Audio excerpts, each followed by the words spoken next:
إن الحمد لله نحمده ونستعينه ونستغفره ونؤمن به ونتوكل عليه ونعوذ بالله من شرور أنفسنا ومن سيئات أعمالنا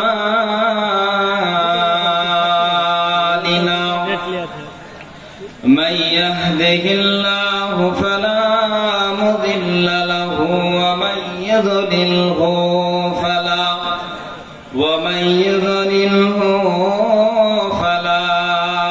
هادي له ونشهد أن لا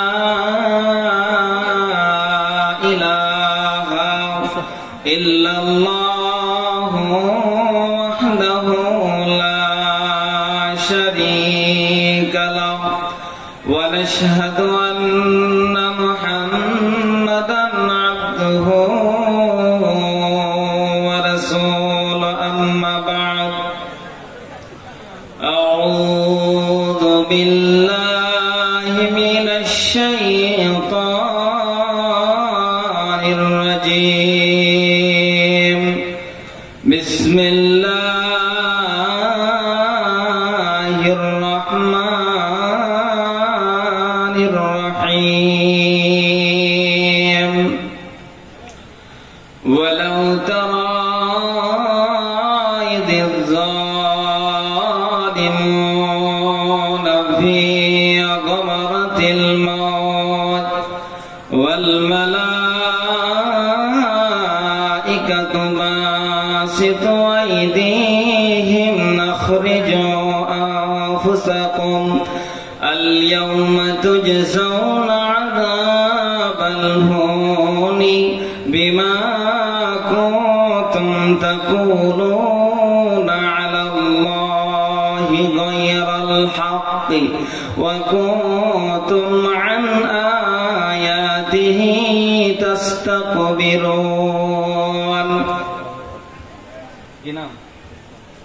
وقال النبي صلى الله عليه وسلم إن الصدقة لتطفئ عن أهلها حر القبور وإنما يستجل المؤمن يوم القيامة في ظل صدقاته حتى يقضى بين الناس.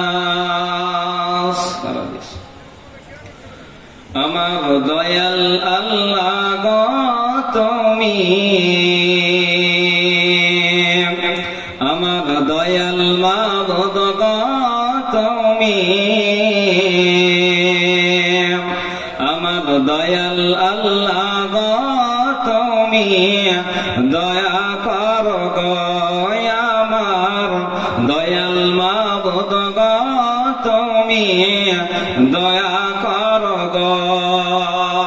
তুমি দয়া না করিলে কোথায় যাব গো আমার দয়াল আল্লাহ গো তুমি, দয়া করো গো আমার দয়াল মাবুদ গো তুমি, দয়া করো গো। গুনাহগার বান্দা মোরা তুলেছি দুহাত, কবুল করে নাও গো প্রভু মোদের মোনাজাত। গুনাহগার বান্দা মোরা তুলেছি দুহাত,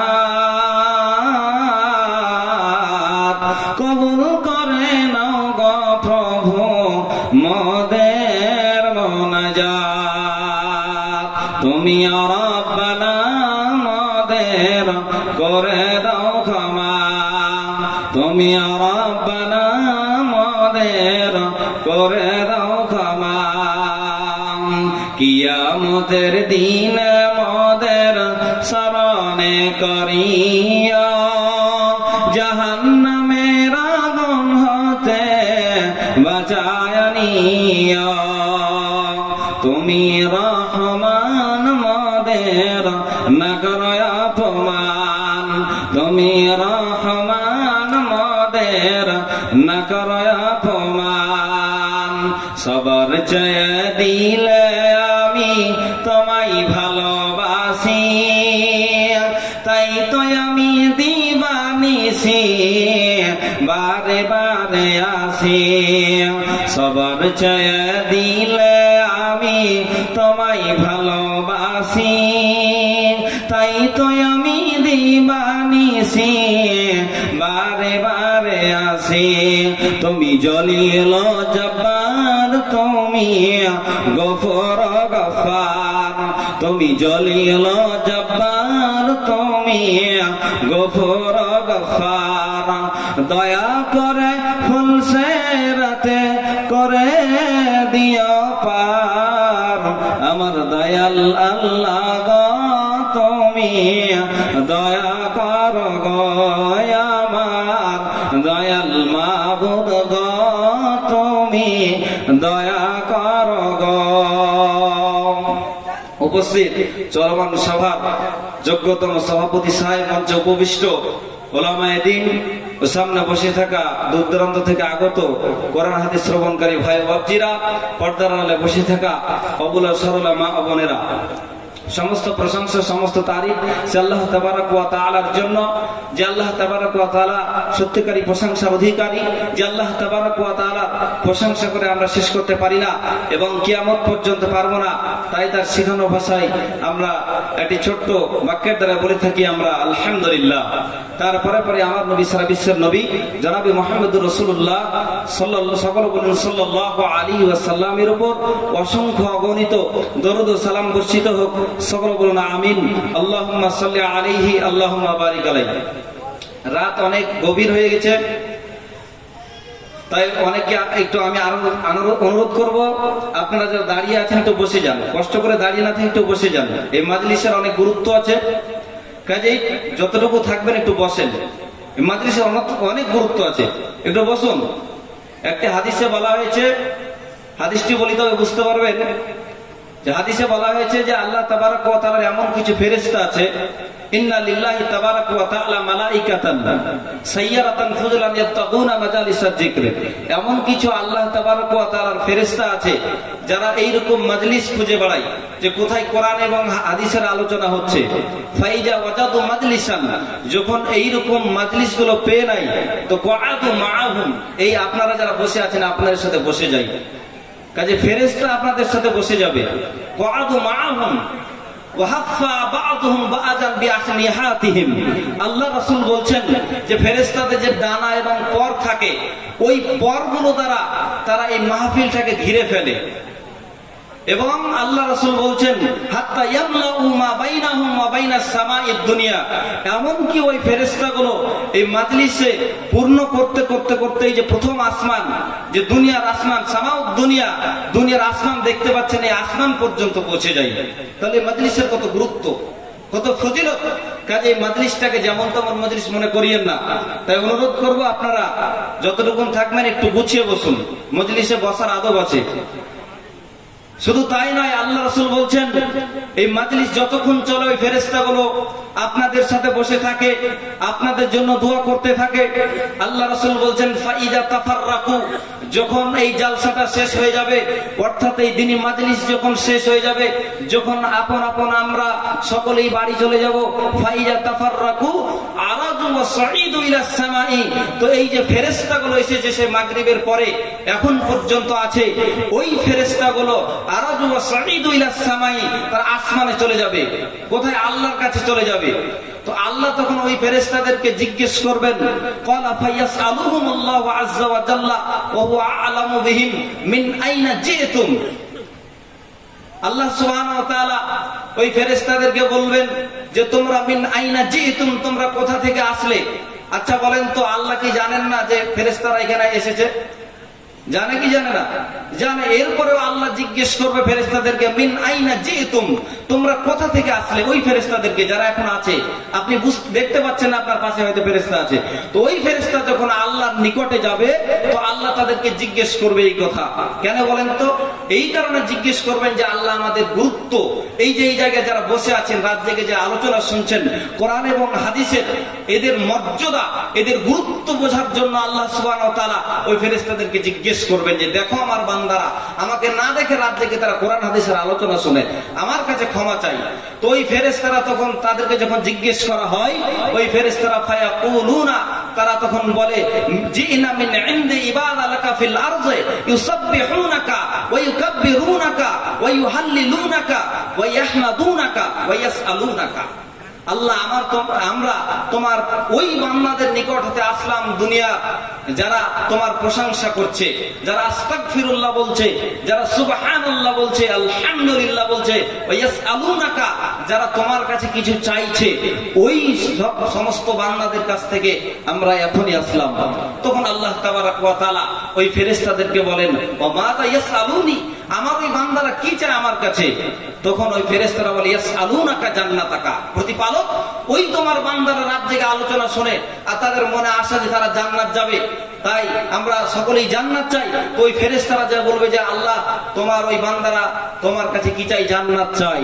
আল্লাহ সুবহানাহু ওয়া তাআলা ফেরেশতাদেরকে পুনরায় জিজ্ঞেস করে ওয়াহাল রাআউ জান্নাতি, ও আমার ফেরেশতারা আমার ওই বান্দারা কি আমার জান্নাত দেখেছে? ফেরেশতারা তখন বলে ক্বালু লা আই রাব্বি, হে প্রতিপালক না, তারা আপনার জান্নাত দেখেনি, তারপরেও তারা জান্নাত চাই। তো আল্লাহ বলে ফাকাইফা লাউ রাআউ জান্নাতি, যদি তারা আমার জান্নাত দেখতো তাহলে তারা কি করত?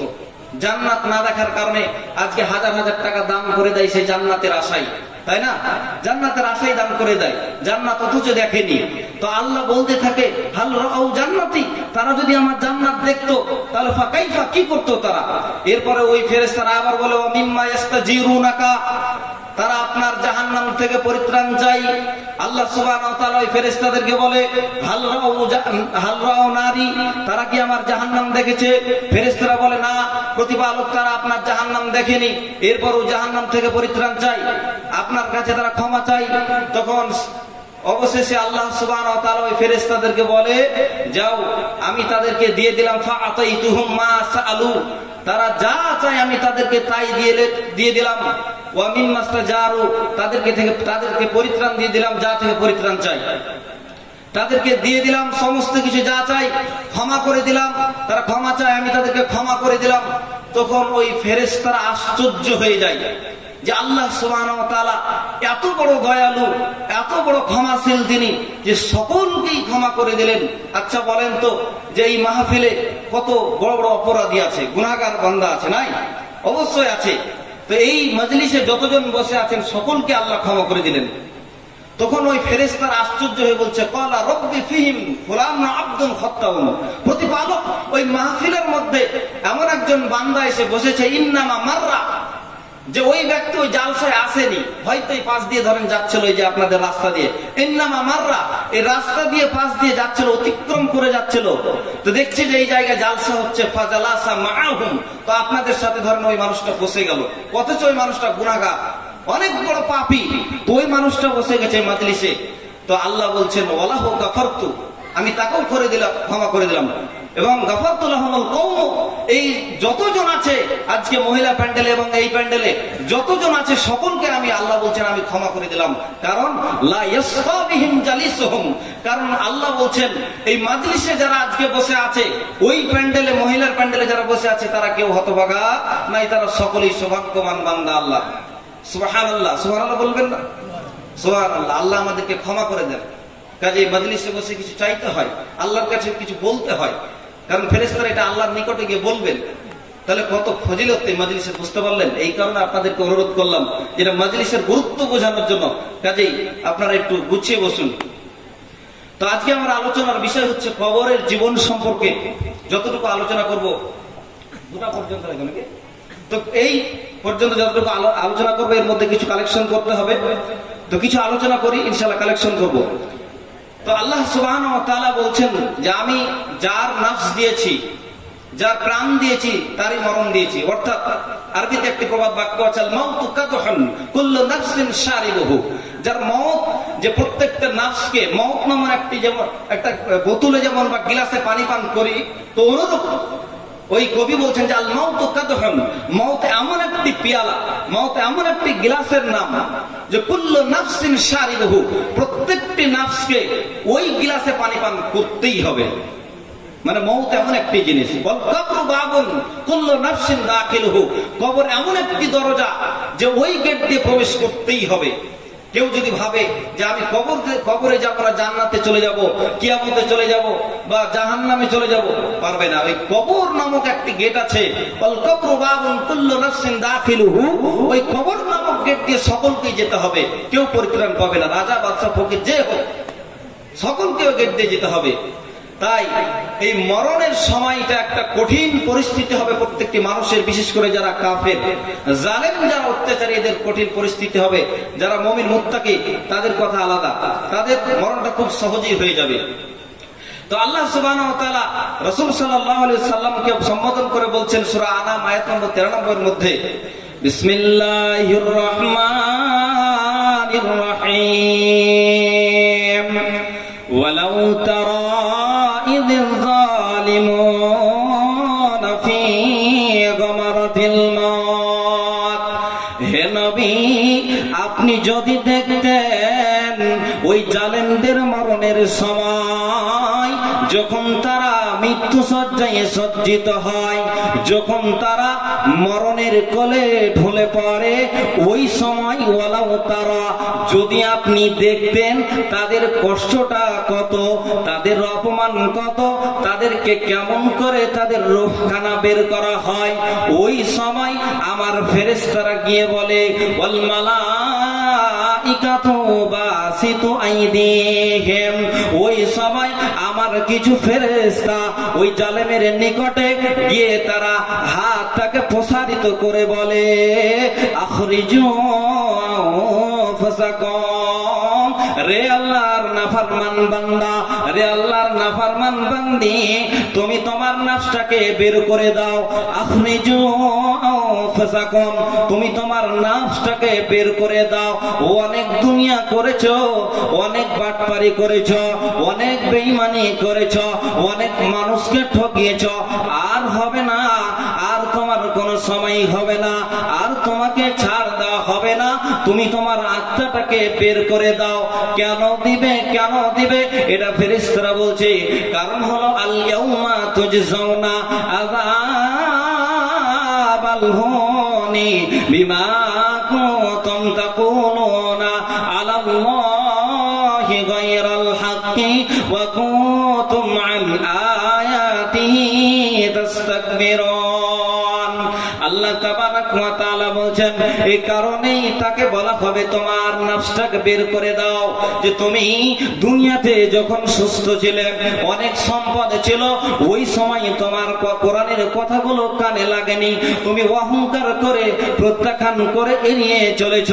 অতএব তোমাকে ওই কারণে আজকে আল ইয়াউমা তুজজাউনা আযাবাল হুন, তোমাকে অপমানজনক শাস্তি দেওয়া হবে। এই কারণে তোমার নফসটাকে বের করে দাও। তাহলে মরণের সময় যারা জালেম হবে, নাফরমান বান্দা হবে, ওদেরকে ফেরেশতা এইভাবে ডাক দিয়ে বলতে থাকবে, তোমার নফসটাকে বের করে দাও, আজকে তোমাকে অপমানজনক শাস্তি দেওয়া হবে। কারণ দুনিয়ায় তুমি আল্লাহর আয়াতকে, রাসূলের হাদিসকে অহংকার করে এড়িয়ে চলেছো, উপেক্ষা করে চলেছো।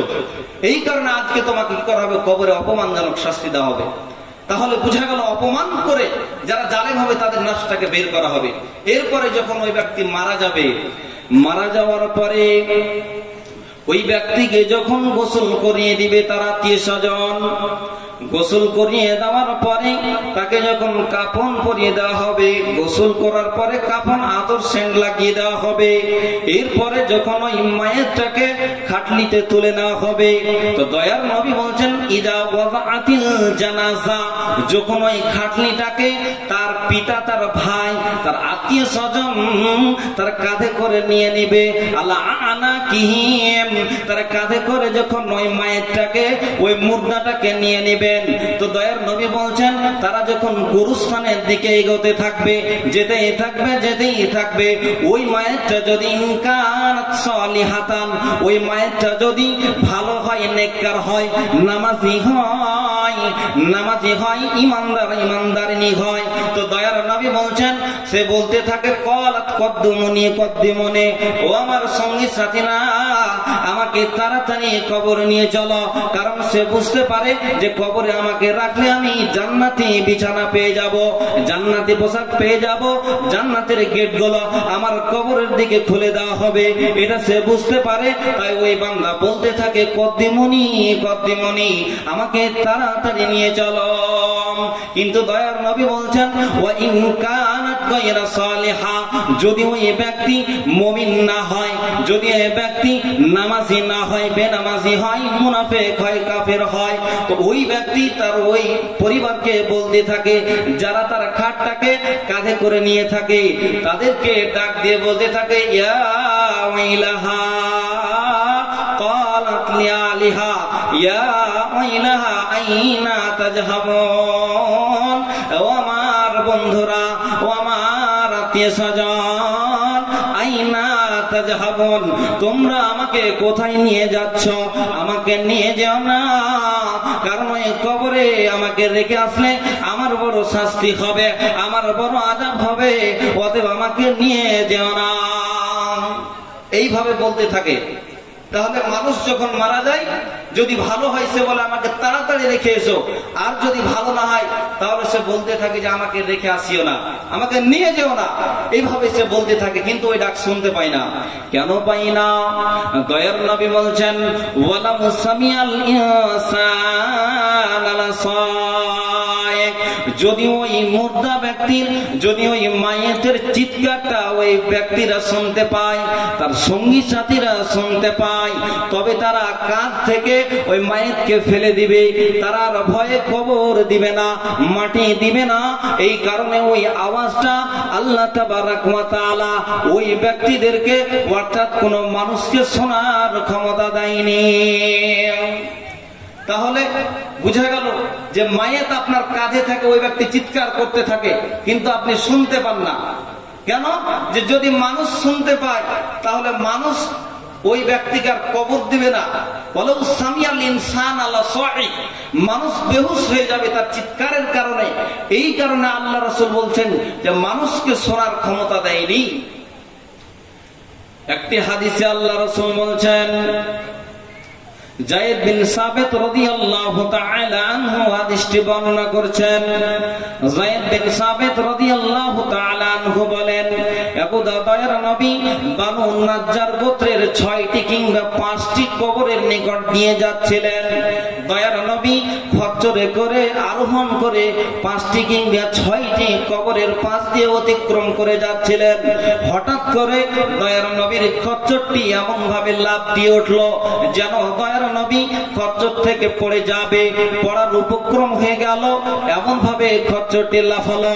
তো দয়ার নবী বলছেন, ও সঙ্গী সাথীরা, তোমরা কি জানো এই কবরবাসীরা কোন অবস্থায় মারা গেছে? এই কবরগুলো কাদের তোমরা কি জানো? তখন একজন বলল যে এই কবরবাসী গুলা হলো মুশরিকদের, এরা মুশরিক অবস্থায় মারা গেছে আল্লাহর সাথে শিরক করে। তখন দয়ার নবী বলছেন, এই কারণে কবরে কঠিন শাস্তি হচ্ছে। আর ওই কঠিন শাস্তিটা আমার খচ্চরটি বুঝতে পেরেছে, কারণ খচ্চর এবং পশু প্রাণী এরা কবরের আযাব বুঝতে পারে, শুনতে পায়। তাই ও কবরে আযাব হচ্ছিল, এই কারণে খচ্চরটি লাফিয়ে উঠেছে। তাই দয়ার নবী বলছেন কবরের আযাব এত কঠিন যে প্রত্যেকটি জীবজন্তু শুনতে পায়, কিন্তু মানুষ শুনতে পায় না। আমি দয়ার আল্লাহর নিকটে দোয়া করতে যে যেন মানুষ যেন কবর আযাব শুনতে পায়, কিন্তু আল্লাহর নবী বলছেন আমি কেন দোয়া করিনি শোনো, এই কারণে দোয়া করলাম না আল্লাহর নিকটে যে যদি আমি দোয়া করি আর আল্লাহ ওই কবুল করে যদি নাই ওই দোয়াটা, অর্থাৎ মানুষ যদি কবর আযাব শুনতে পায়, তবে মানুষ তার আপন পিতা পিতাকে কবর দিবে না, মানুষ তার নিজের মাতাকে কবর দিবে না, মানুষ তার নিজের অর্ধাঙ্গিনী বিবিকে কবর দিবে না, কলিজার টুকরা সন্তান সন্ততিকে ওই কবরের আযাবের ভয়ে মাটি দিবে না। এই কারণে আমি দোয়া করলাম না কবর আযাব শোনার জন্য। তাহলে কবর আযাব কত কঠিন, যে জীবজন্তু এরা লাফায়, এরা শুনতে পায়, অনেক সময় এরা কাঁদে যে এত ভয়ঙ্কর শাস্তি, কিন্তু আমরা মানুষ আমরা শুনতে পাই না। আল্লাহ আমাদের কান আছে অথচ আমরা শুনতে পাই না। আল্লাহ আমাদেরকে শোনার ক্ষমতা দেয়নি, কারণ দিলে আমরা, এই যে হাদিসটাতে বলা হয়েছে যে মানুষ তার আত্মীয় স্বজন, তার পিতা মাতা, তার ছেলে মেয়েদের কি করতো না, কবর দিত না। এই কারণে হ্যাঁ আল্লাহ রাসূল দোয়া করেনি আল্লাহর নিকটে, নইলে আল্লাহ রাসূল দোয়া করতেন যাতে করে আমরা কবরের শাস্তি শুনতে পাই। তো এই হলো কবরের মরণের সময় মানুষের পরিস্থিতি।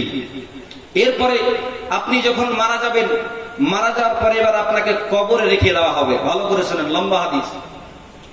এরপরে আপনার জানাজা পড়া হয়ে গেল, এরপরে আপনাকে যখন কবরে রেখে দেওয়া হবে, আল্লাহ রাসূল বলছেন, হাদিস বর্ণনা করছেন আবু হুরায়রা, ওয়ান আবি হুরায়রা রাদিয়াল্লাহু তাআলা আনহু قال قال رسول الله صلى الله عليه وسلم اذا اقبر الميت, যখন কোন মাইতকে কবরে রাখা হয়, আপনাকে আমাকে যখন কবরে রাখা হবে, আতাহু মালাকান, দুইজন ফেরেশতা চলে আসবে, আসওয়াদানি আরজাকান, ওই ফেরেশতা দুটো দেখতে ভালো হবে না। দয়ার নবী বলছেন আসওয়াদানি, পা থেকে মাথা পর্যন্ত হবে, তাদের দেহটা পুরো কালো কুৎসিত, এত ভয়ঙ্কর। আরজাকানে, তাদের চোখগুলো হবে নীল বর্ণের। তবে ওই দুইজন ফেরেশতা তাহলে কেমন হলো? তারা দুজন কালো, তাদের চোখ দুটি হবে নীল বর্ণের। ওই রকম দুইটি ফেরেশতা আপনার আমার প্রত্যেকের কবরে আসবে। আসার পরে ফায়াকুদানিহি, আপনি শুয়ে থাকবেন, আপনাকে উঠিয়ে বসাবে।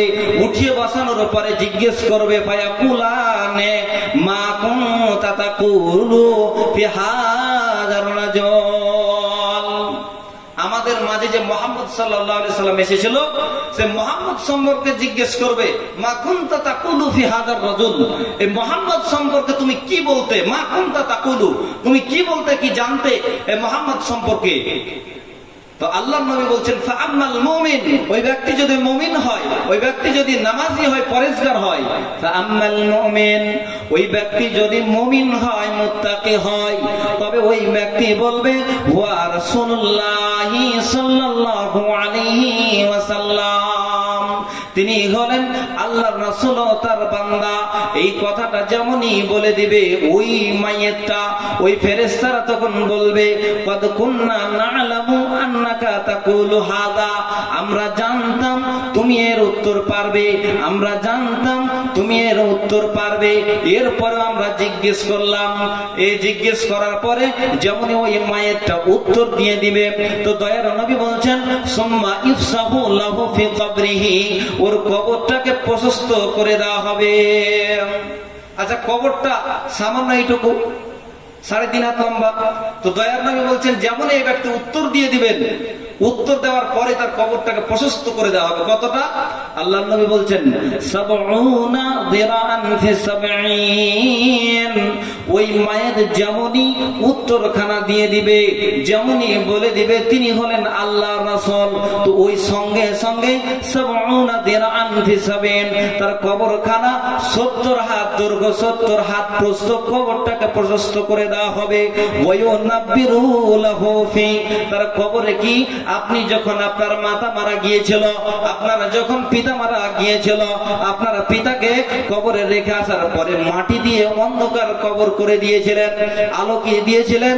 লাইট কি লাগিয়েছিলেন? লাগাননি। কোনো আলো ছিল না, কোনো আলোর ব্যবস্থা ছিল না।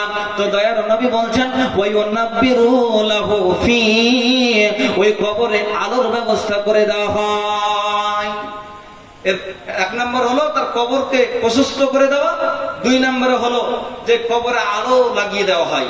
এরপরে ওই ফেরেশতারা তখন আর তো কোনো কাজ নাই, কবরে কি কাজ আছে? নামাজ পড়তে হবে, নামাজ পড়তে হবে, সিয়াম পালন করতে হবে, কিচ্ছু করতে হবে না। তখন ওই ফেরেশতারা তখন ওই ব্যক্তিকে বলে নাম, ঘুমিয়ে যাও। নাম মানে কি? ঘুমানো আরবিতে। তো বলে নাম, ঘুমিয়ে যাও। ওই ব্যক্তি এবার নতুন নতুন কবরে গিয়েছে, যার কারণে তার স্ত্রীর কথা, তার প্রতিবেশী, তার সন্তানের কথা মনে পড়বে। তখন সে বলবে ফায়াকুলু আরজিউ ইলা আহলি ফাউখবিরুহুম, আমাকে তোমরা নিয়ে চলো আমার বিবির নিকটে, আমাকে তোমরা নিয়ে চলো আমার প্রতিবেশীর নিকটে। আমার বিবিকে আমি অনেক ভালোবাসি, আমি আমার পিতাকে অনেক ভালোবাসি, আমার কলিজার টুকরা সন্তান আছে, তারা আমাকে ছাড়া থাকবে না, তারা অনেক কান্নাকাটি করবে। অতএব আরজিউ ইলা আহলি ফাউখবিরুহুম, তোমরা দয়া করে আমার পরিবারের নিকটে নিয়ে চলো। এইভাবে সে তাদের কাছে অনুরোধ করে, আমাকে নিয়ে চলো, আমি এখানে থাকতে চাই না। ভালো ব্যক্তি, এটা ভালো ব্যক্তির কথা বলছি আমি, যে ভালো ব্যক্তিরা কি বলবে? কবরে থাকতে চাই না, আমাকে নিয়ে চলো পরিবার নিকটে, আমি তাদেরকে অনেক ভালোবাসি, আমার বিবি, আমার সন্তানদের কাছে নিয়ে চলো। তখন ফেরেশতারা আবার বলবে নাম, ঘুমিয়ে যাও। কেমন ভাবে ঘুমাবে এটাও বলছে, নাম কা নাউমাতিল উরুস, রে আল্লাহর বান্দা ঘুমাও কেমন করে? বাসর ঘরের নতুন জামাইয়ের মতো, নতুন দুলার মতো ঘুমিয়ে যাও। নতুন জামাইয়ের মতো কেন বললে বলেন তো? যখন নতুন বিবাহ হয়, দাম্পত্য জীবন, রাতে অনেক গল্প গুজব করার পরে স্বামী স্ত্রী যে ঘুমটা হয়, অনেক শান্তির ঘুম হয়, এবং সকালবেলায় তাকে কেউ জাগায় না। আমরা হয়তো সাধারণ মানুষ যারা ঘুমায় রাতে, সকালবেলায় মাঠে যদি কাজ থাকে, এখন ভুট্টার সময়, তো অনেকে বলে চ ভুট্টা ভাঙতে যেতে হবে বা পাট কাটতে যেতে হবে ইত্যাদি কথা বলে নাকি। কিন্তু কারো যদি নতুন বিয়ে হয়, তাকে সকালবেলায় তার পরিবারের কেউ বলবে না যায় অমুক উঠ, আব্দুল্লাহ উঠ, আব্দুর রহমান উঠ, ভুট্টা ভাঙতে যেতে হবে, বলবে? বলবে জি? কেউ বলবে না। তাই ওই ফেরেশতারা বলছেন নাম কা নাউমাতিল উরুস, তুমি ঘুমিয়ে যাও বাসর ঘরের নতুন জামাইয়ের মতো ঘুমিয়ে যাও, যাকে কেউ ঘুম ভাঙাবে না। ভাঙাবে কে? আল্লাযী লা ইউকিযুহু ইল্লা হাব্বু আহলিহি ইলাইহি, যাকে তার পরিবারের প্রিয়তমা, একমাত্র তার নতুন বিবি একমাত্র সকালবেলায় জাগাবে। উঠো, সকাল হয়ে গেছে, নাস্তা করতে হবে, উঠো, এই বলে আরাম করে তার গায়ে নরম ভাবে হাত দিয়ে তাকে উঠাবে, তাকে ঝাঁকি মেরে কেউ উঠাবে না। তো দয়ার নবী বলছেন ওই কবরবাসীকে ঘুমিয়ে যেতে বলা হবে, আর সে ঘুমাতেই থাকবে, ঘুমাতেই থাকবে। আল্লাহর নবী বলছেন কতদিন ঘুমাবে? হাত্তা ইয়াবাসাহুল্লাহু মিন মাদজাইহি যালিকা, যতদিন না আল্লাহ তাবারাক ওয়া তাআলা কিয়ামতের দিন তাকে না উঠাবে, ততদিন পর্যন্ত ওই বাসর ঘরে নতুন জামাইয়ের মতো কবরে ঘুমাতে থাকবে। কবরে এইরকম ভাবে ঘুমাতে থাকবে যারা ভালো মানুষ, যারা মুত্তাকি মানুষ, এইভাবেই কবরে ঘুমাতে থাকবে। কেউ তার ঘুম ভাঙাবে না, কোনো সাপ আসবে না, কোনো আযাবের ফেরেশতা আসবে না। কিয়ামতের দিন হাত্তা ইয়াবাসাহুল্লাহু মিন মাদজাইহি যালিকা, ওই স্থান হতে কে উঠাবে? আল্লাহ সুবহানাহু ওয়া তাআলা উঠাবে। তাহলে কত যুগ যুগ ধরে আদম আলাইহিস সালাম দেখেন তো কত বছর থেকে ওই ঘুমাচ্ছে, বাসর ঘরের নাই। আমাদের নবী 1450 বছর আগে মারা গেছে, তিনি ওই সে বাসর ঘরের নাই ঘুমাচ্ছেন। তো এইভাবে ঘুমাতে থাকবে। এবার এটা হলো ভালো ব্যক্তির। এবার মুনাফিকের কথা বলে দিই। এরপরে বলছেন আল্লাহ রাসূল ওয়া ইন কানা মুনাফিকান, যদি ওই কবরবাসী মুনাফিক হয়, বেনামাজি হয়, ওয়া ইন কানা মুনাফিকান, ওই ব্যক্তি যদি নামাজ না পড়ে, রোজা না রাখে, বেঈমান হয়ে মারা যায়, মুনাফিক হয়ে মারা যায়, তো আল্লাহর নবী বলছেন অনুরূপ ভাবে ওই ব্যক্তিকে যেমন প্রশ্ন করেছিল, তো ওই মুনাফিক কাফের ব্যক্তিকেও প্রশ্ন করবে। প্রশ্ন করার পরে সে বলবে লা আদরি, আমি জানি না, আমি জানি না মুহাম্মদ সাল্লাল্লাহু আলাইহি ওয়াসাল্লাম কে ছিল আমি জানি না। বলতো আকুলু মা ইয়াকুলুন নাস, মানুষ যা বলতো আমিও তাই বলতাম, কিন্তু আসলে যে ওই ব্যক্তিকে কেন পাঠানো হয়েছে লা আদরি, এ বিষয়ে আমার জানা নাই। বলা সামিতুন নাস ইয়াকুলুনা কাওলান ফাকুলতু মিসলুহা, মানুষ যা বলতো যে মুহাম্মদ মুহাম্মদ, আমিও শুনতাম তাই বলতাম, কিন্তু আসলে যে ওই ব্যক্তি কে, তাকে পাঠানো হয়েছে কেন, এই ব্যাপারে আমার কোনো জ্ঞান নাই, কোনো ধারণা নাই। তখন ওই ফেরেশতারা বলবে কদ কুননা না'লামু আন্নাকা তাকুলু হাদা, রে আল্লাহর নাফরমান বান্দা বান্দি, আমরা জানতাম তুই পারবি না, আমরা জানতাম তুই এর উত্তর দিতে পারবি না, এরপরেও জিজ্ঞেস করলাম তোর মুখের কথাটা শোনার জন্য। আমরা জানতাম, আমার জানা ছিল তুই উত্তর দিতে পারবি না, এরপরেও জিজ্ঞেস করলাম। এ কথা বলার পরে ওই ফেরেশতারা কি বলবে? ওই যে কবরের মাটি দুই ধারের প্রাচীরকে বলবে ফাতাখতালিফু ফাতালতানিমু আলাইহি ফায়ুকালু লিল আরজিল কাইমে, জমিনকে বলা হবে জমিন এ নাফরমান বান্দা বান্দির উপরে তুই মিলে যা। যেমনই জমিনকে বলা হবে মিলে যা, ফাতালতানিমু আলাইহি ওই কবরের দুই পাশের মাটিগুলো মিলে যাবে, এমন ভাবে মিলে যাবে ফাতাখতালিফু আদলা। দয়ার নবী বলছেন তার যে হাড্ডি গুলো থাকে, আমাদের বুকে যে হাড় গুলো আছে, আমাদের যে হাড় দেহে আছে, এই হাড় গুলো ডান পাশের হাড় গুলো বাম দিকে চলে যাবে, বাম দিকের হাড় গুলো ডান দিকে চলে যাবে।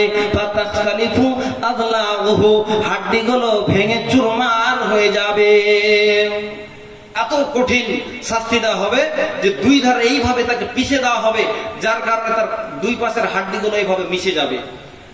এইভাবেই হতে থাকবে। আল্লাহ রাসূল বলছেন ফালা ইয়াসালু ফিহা মুআযযিবান, এইভাবেই প্রতিদিন তার কবরে সাজা হতে থাকবে হাত্তা ইয়াবআসাহুল্লাহু মিন মাযযাই যালিকা, যতদিন না কিয়ামত হবে, যতদিন না ওই ব্যক্তি কবর থেকে উঠবে, ততদিন তার কবরে এইরকম ভাবে শাস্তি হতেই থাকবে, হতেই থাকবে, হতেই থাকবে। এইরকম মারাত্মক শাস্তি, কি ভয়ঙ্কর শাস্তি গো! এত কঠিন শাস্তি সহ্য করা যাবে বলেন? যাবে? যাবে না। এইরকম ভাবে হতেই থাকবে। আর এর মধ্যেই একজন ব্যক্তি চলে আসবে কবরে, একজন ব্যক্তি চলে আসবে, ভালো ব্যক্তি যদি হয় একদম সুন্দর চেহারা বিশিষ্ট মানুষ চলে আসবে। ওয়ায়াতিহি রাজুল, একজন ব্যক্তি চলে আসবে, দয়ার নবী বলছেন আহসানুল ওয়াজহি, যার চেহারাটা হবে খুবই সুন্দর, খুবই সুন্দর। হাসান সিয়াব, যার পোশাকটা হবে খুবই সুন্দর। তিবুররি, ওই ব্যক্তির দেহ থেকে সুগন্ধি বের হতে থাকবে। ওই ব্যক্তিটা এত সুন্দর যাকে আগে কোনোদিন দেখেনি। তো ওই কবরবাসী বলবে মান আনতা, তুমি কে? তুমি কে যে তুমি আমাকে জান্নাতের সুসংবাদ দিচ্ছ? আর ওই ব্যক্তিটা কিন্তু সকাল সন্ধ্যা ওই যে সুন্দর চেহারা বিশিষ্ট সকাল সন্ধ্যা কবরবাসীকে সুসংবাদ দিতে আসবে যে তুমি জান্নাতি। তো ওই কবরবাসী বলবে মান আনতা, তুমি কে? ফাওয়াজহুকাল ওয়াজহু, তোমার এত সুন্দর চেহারা, ইয়াজিউ বিল খায়র, তুমি আমার জন্য সুসংবাদ নিয়ে আসছো, তুমি কে বলো? তখন ওই ব্যক্তি বলবে ক্বালা আনা আমালুকা সালিহ, আমি হলাম তোমার নেক আমল, আমি হলাম তোমার 5 ওয়াক্ত নামাজ, আমি হলাম তোমার রমজান মাসের সিয়াম, আমি হলাম তোমার দান, আমি হলাম তোমার সাদকা, আমি হলাম তোমার যাকাত। অর্থাৎ জীবনে যত ভালো আমল করেছো ওই আমলটাকে বানিয়েছে আল্লাহ তাবারক ওয়া তাআলা একটা সুন্দর চেহারা বিশিষ্ট মানুষ। আমি কোন সাধারণ মানুষ নয়, আমি হলাম আনা আমালুকা সালিহ, তোমার নেক আমল দ্বারা আমাকে বানানো হয়েছে। আর বানানোর পরে আল্লাহ তাবারক ওয়া তাআলা বলছেন রে ওই আমার বান্দার কবরে যা, যাওয়ার পরে তাকে সুসংবাদ দিয়ে দে জান্নাতে।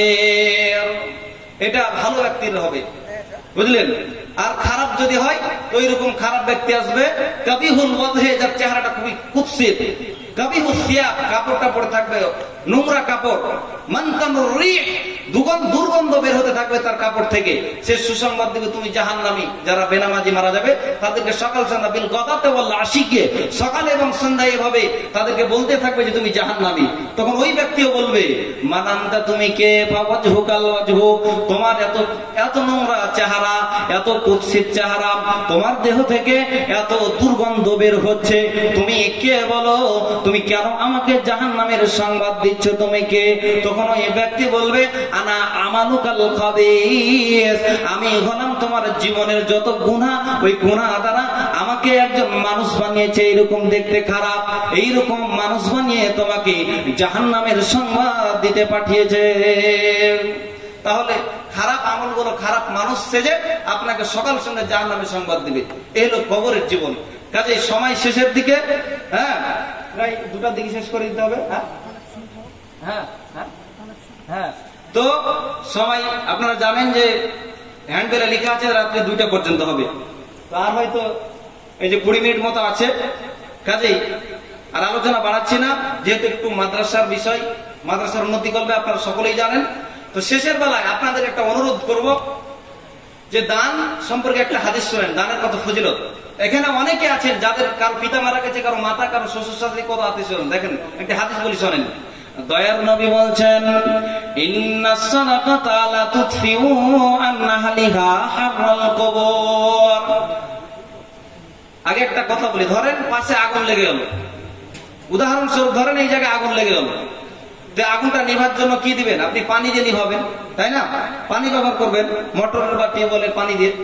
তো আপনার পিতা মারা গিয়েছে, আপনার মাতা মারা গিয়েছে, তো আপনার পিতার কবরে, মাতার কবরে যে আগুন জ্বলছে, ওই আগুনটা আপনি নিভাবেন কি দিয়ে বলেন? পানি দিয়ে নিভা যাবে? কথা বলেন, নিভা যাবে? যাবে না। তো দয়ার নবী শিখিয়ে দিচ্ছেন যে পানি দিয়ে নিভা যাবে না, তো কি দিয়ে নিভাবে তার রাস্তা বলছেন।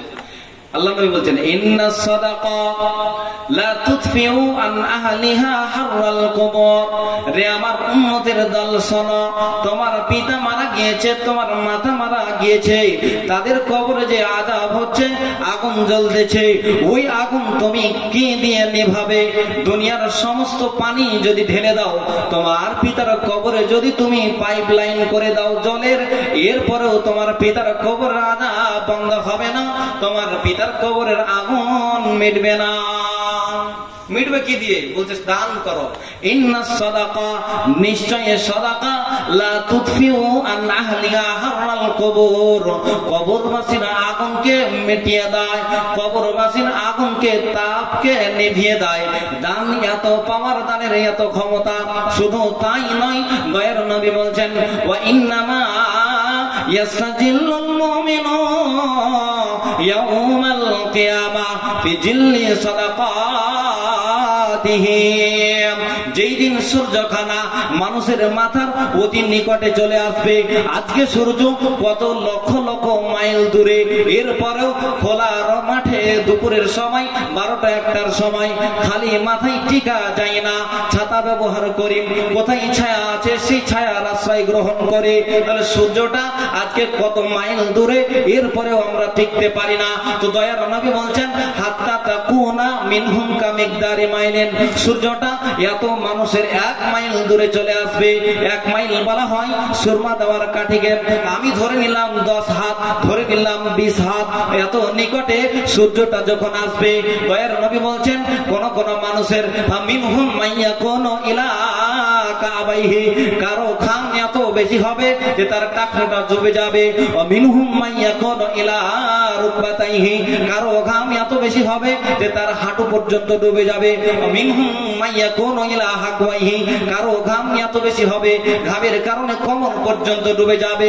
শুধু তাই নয়, মিনহুম মাইয়ালজামুহুল আরাকু ইলজামা ওয়া শাআরা রাসূলুল্লাহি সাল্লাল্লাহু আলাইহি ওয়াসাল্লাম বিয়াদি লাফি। এমন কি দয়ার নবী বলতে বলতে বলছেন, এমন কতগুলো গুনাহগার অপরাধী বান্দা থাকবে কিয়ামতের ময়দানে, যে তারা এত ঘামতে থাকবে, এত ঘামতে থাকবে, ঘামার কারণে তাদের ঘামগুলো তাদের মুখের মধ্যে ঢুকে যাবে। কি অবস্থা হবে কিয়ামতের ময়দানে। আর ওই দিন যদি বাঁচতে চান, তো আল্লাহর নবী বলছেন, ওয়া ইন্নামা ইয়াসতাজিল্লুল মুমিনু ইয়াউমাল কিয়ামাতি। যারা মুমিন হবে তাদেরকে কিয়ামতের দিনে ওই ভয়াবহ পরিস্থিতি হতে ছায়া করবে। ফি জিল্লি সাদাকাতি। আজকে যদি আপনি 500 টাকা দেন, 5000 টাকা দেন, 100 টাকা দেন, যা দিবেন আপনার সামর্থ্য অনুযায়ী, ওই দানটা আপনাকে মেঘের ন্যায় ছায়া করবে। কতক্ষণ পর্যন্ত? 1 ঘন্টা না 2 ঘন্টা? দয়ার নবী বলছেন, হাত্তা ইউকদা বাইনান নাস। যতক্ষণ না কিয়ামতের ময়দানে যতগুলো মানুষ থাকবে, আদম আলাইহিস সালাম থেকে নিয়ে কিয়ামত পর্যন্ত যত মানুষ এসেছে চলে গিয়েছে, এখন যত আছে, ভবিষ্যতে যত আসবে, সমস্ত মানুষের বিচার কার্য যতক্ষণ না শেষ হবে, আপনার এই 500 টাকা, আপনার এই 5000, 50,000 টাকা, এই দানগুলো, এই সাদকাগুলো ছাদের নাই, মেঘের নাই, আপনার মাথার উপরে ছায়া করবে। সুবহানাল্লাহ। দানের কি ফজিলত, যেটা অন্য কোনো ইবাদতের এরকম ফজিলত নাই। তাই শেষ করে দিব। কাজেই এইরকম মূল্যবান সুযোগ আর ছাড়বেন না। হয়তো ভাবছেন পরে দিয়ে দিব, আপনার জানা নাই আপনি কখন মৃত্যুবরণ করবেন, আপনার গ্যারান্টি নাই জালসা থেকে উঠে যেতে পারবেন।